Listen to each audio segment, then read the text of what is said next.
Glad to see so many of you, new and well-known faces. We're here at the top of Aarhus today to get to know Robo.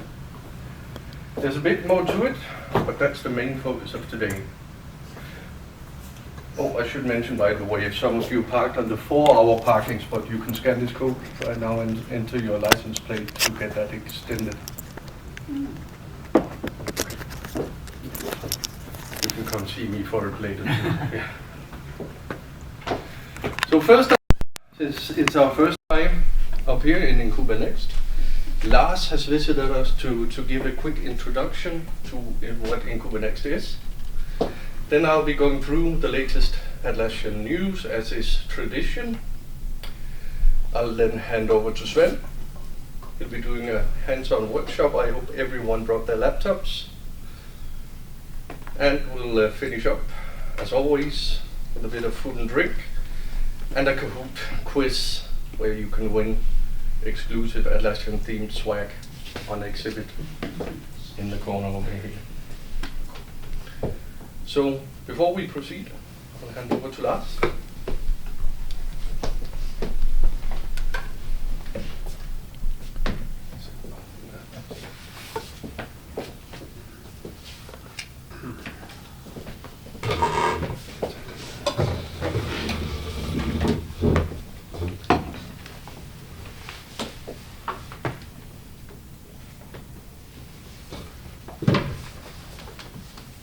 Hello.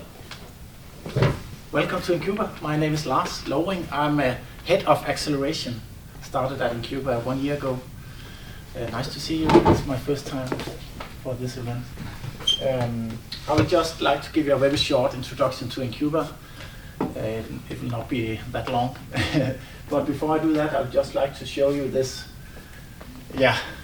chaotic slide showing the Danish ecosystem. We have lots of different organizations trying to help startups in Denmark. And in INCUBA, we are in this category. We are a science park together with D2 Science Park, The Kitchen, Aarhus Food Park here in Aarhus. So we're just a very small piece of a huge puzzle. Before I started at INCUBA, I was in this category working for Danish Business Angels, an investor network. Yeah, so just to start confusing you from the beginning. INCUBA, we are one of the first science parks in Denmark. Started in '86, and we are now 100% owned by Aarhus University Research Foundation. And actually, we are not called INCUBA because we are incubating. It's an acronym for Innovation Network Center for University and Businesses of Aarhus. That's the reason of the name. These numbers are a bit outdated. I think we are around 200 companies right now, around 2,000 employees and more than 60,000 square meters. And we have these 4 buildings in Aarhus. The first one is Katrineberg, this area, famous for all the IT educations just across the street. Then we have Navitas, the funny looking building at the harbor. It's a clean tech and energy hub in Aarhus. Then we have Skyby, the life science hub, just very close to the hospital. And then we have Gustav Widsvej. We don't operate that building, we just rent it out to the university. So we have lots of square meters in Aarhus. And then in 2024, we own this INCUBA NEXT building, 22,000 new square meters, 18 floors. Yeah, we're very happy about it, especially this event room. So just to sum it up, we have these 3 verticals: IT, and of course IT is very broad, I know, but something like cybersecurity is very important for us as well. We have many companies in that area, and then clean tech and life science. At Navitas, we have, it's not only energy and clean tech. For instance, you are part of the Navitas environment as well. So it's a bit a mixture. our main target groups, actually it should be opposite, because scale-ups are our primary target group, and then we also have the spin-outs, or the knowledge-intensive, research-based companies spinning out from the university. And then we have startups. We have a startup program called Founder Hub at the second floor, where startups can be a part of our environment for 12 months, and we help them a bit more. We also have established companies like Microsoft in this building. Before that, Google was a part of it as well. Investors, we have set up a new investor hub also at the second floor. And then we have different kind of service providers as well. We are looking for the innovative, high-tech and research-based companies with a growth perspective. So that's our main target group. And just a few examples. Nikolaj Senner from Quantify, they have 45 people working from this building. He is a professor from physics, Aarhus University, and co-founder of Quantify. And this is another example, Hans Henrik from Organic Fuel Company, former director from Vestas. So just to show you the different kind of people we have in our houses. A logo wall. And then they raise a lot of money every year. Last year, more than 100 million euros.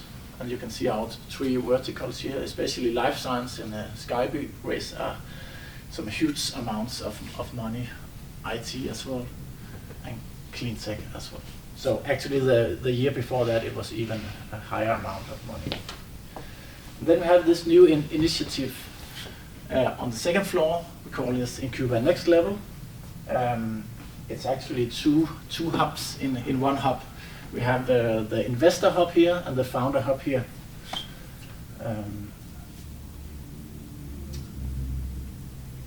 And the first one in our investor hub is this new venture capital fund called Delphinus Venture Capital. They have more than 600 million. They will invest in scale-ups and startups. We also have some business angels. IFO is also a part of this investor hub. And it opened in November, and my job is to attract even more investors to this. And then we have the founder hub. It's actually fully booked. We opened it in October, and we have now 14 smaller startups in this. So the idea is that they meet each other, informal, and make connections in this hub.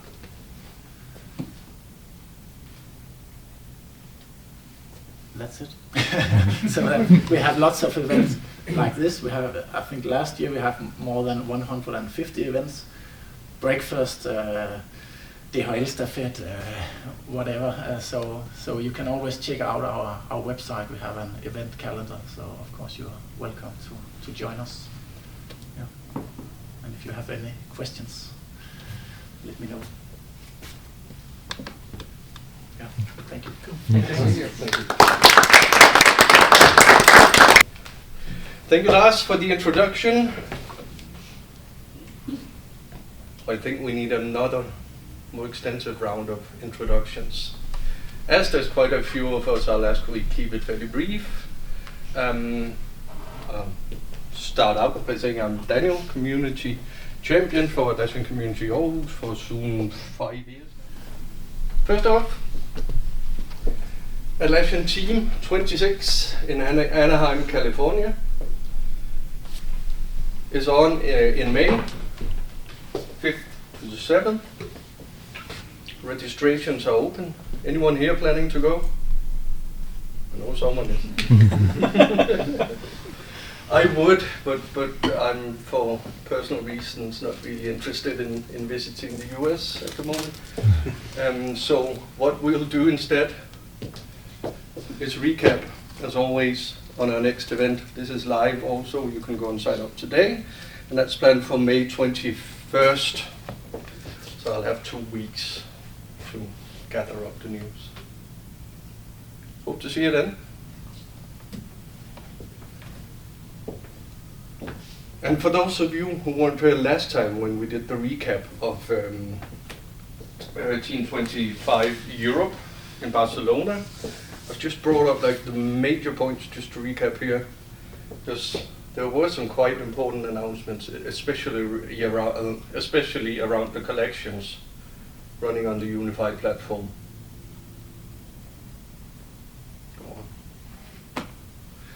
So Atlassian's unified platform has Rovo at the core down here with the teamwork graph, the AI-powered layer that Sven will be telling us more about later on.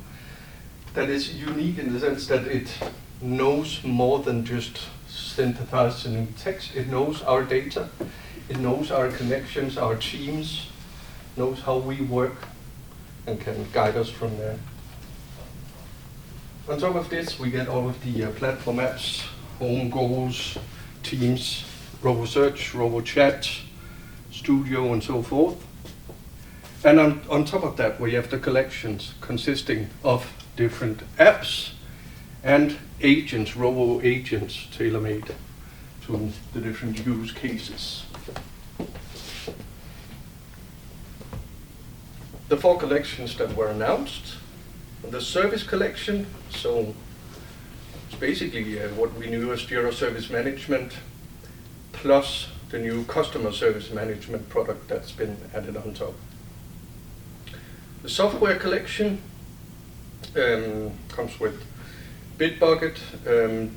Atlassian announced that they were acquiring DX, so any software developers might know that product. It's being bundled in with Bitbucket pipelines also.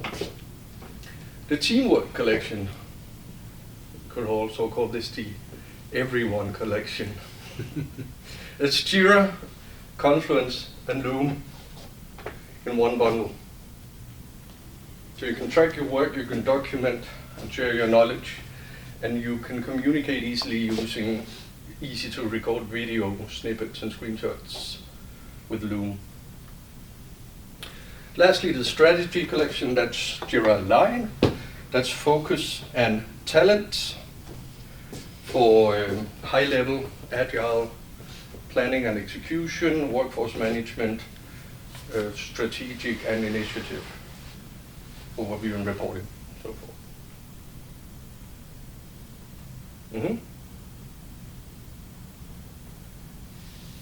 There was much more. I'll point you to our YouTube channel, but there's actually a recording from last time, so if you want to catch up on even more. And of course, there's a whole video library from Atlassian officially too.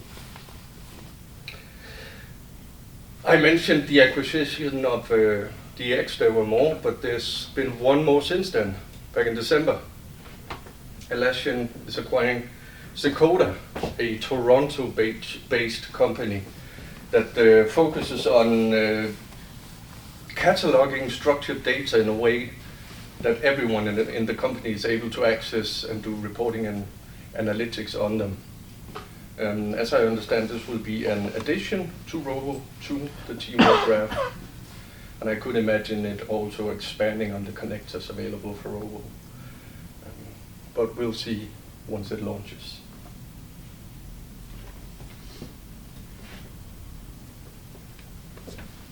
Product updates. We're between team events here, so there's not as much as there typically is right after team, but things are constantly improving, things are rolling out, so I've curated just a few for today. Firstly, Rovo is continually improving. Admins have recently gotten usage trends and insights, where you can see how users are using Rovo, track the usage. If you're trying to roll out Rovo, you can monitor how many are using it, where do I need to push it a bit more perhaps. Create using Rovo, especially in Confluence, it's been much more like front and center, that you can actually prompt Rovo to create a page for you, create a whiteboard, so forth. Of course, we can still create work items, split epics or tasks, break them down into smaller tasks. And also a fairly new one is that you can actually upload an image to your backlog and have a work item created from that. There's some improvements to how Robo can interact with Jira automation and Confluence automation. So now it can do much more with updating custom fields and not just like setting a priority, but even more custom fields. And improvements to third-party connectors. So even more products are now supported. The MCP server has gone live. You can access Jira and Confluence and ChatGPT and more. I'm sure Sven will have even more. For the admins in the room, and I think we had this on the talk last time, we finally have the ability to copy only specific spaces to our sandbox, so we don't need to copy everything at once. Basically functions like a cloud-to-cloud migration. And we got the ability to copy our assets data as well as backing up and restoring assets data. Team management has gotten better. We already had the ability to sync teams to groups, for example. Now we can also rename them. And there's better visibility and management in general in the admin backend. And we get the ability to control notifications for external users. So if we want, our internal users can get the full notifications, while externals only get a notification saying that something happened. Please log in here.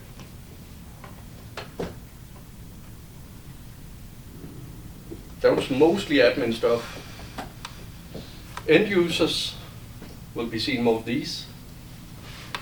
We're getting inline editing on Agile boards or on our Scrum or Kanban boards. We don't need to open up a card anymore to change the summary, parent, or estimate. There's a new highlighting of unread comments on the list view. I haven't seen this in action yet, but I found it in the announcements. Really looking forward to this, especially if it's also rolling out for service management. We've heard it requested quite often. For the same list view, we get the ability to freeze columns. So, when you're looking at a list of work items, you'll often have a bunch of columns. Scroll all the way to the right, find what you're looking for, then you need to scroll back to the left to find the summary and key. So you can lock summary and key and have those stay in place. And approvals. First, have more or less always been available in service management. Then made it to team-managed business projects. They will now be available for all and also in company-managed spaces. So an approval of, let's say, development of a new piece of code or, let's say, manuscript we're typing up that can be put into the workflow of normal Jira spaces.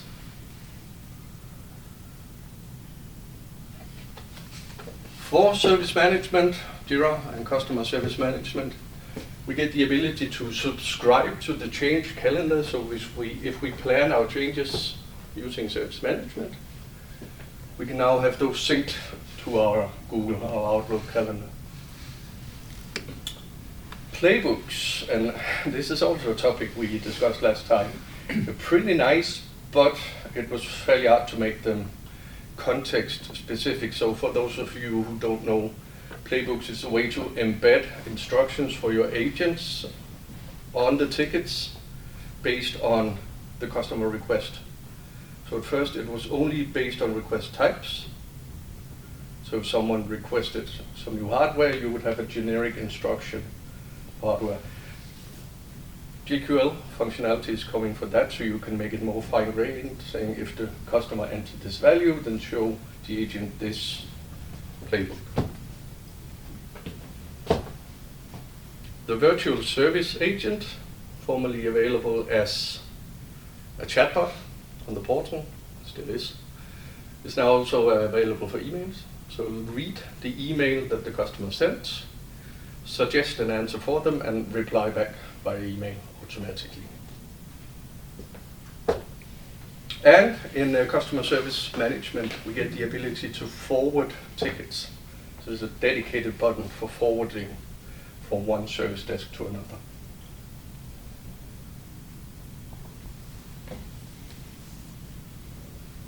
Lastly, Confluence. We get the ability to listen to what's happening in Jira using Confluence automation.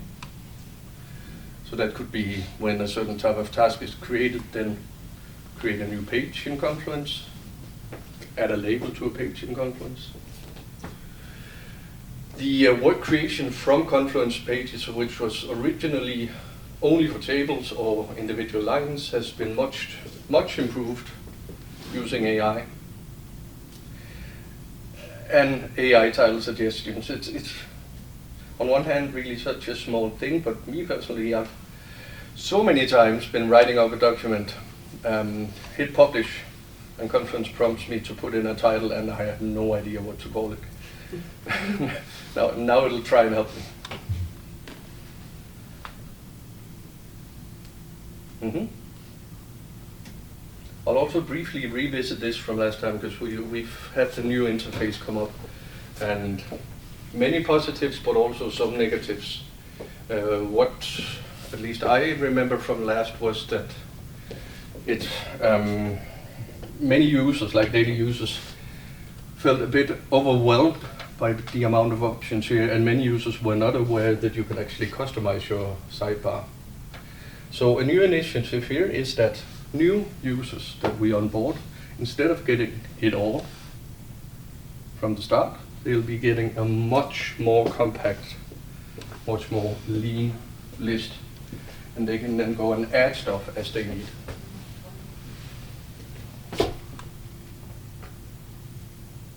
And that's basically it from me today. I tried to keep it brief, to leave as much time as possible for Sven. So I'll just ask, I think tomorrow, you should receive an email where you can leave feedback. It's completely anonymous, but we'd love to hear about your experience. And do keep in mind that there are two, like there's extremely satisfied and extremely dissatisfied.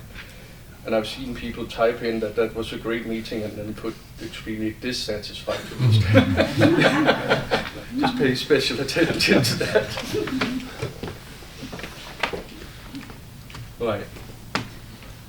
All right. That's it from me today.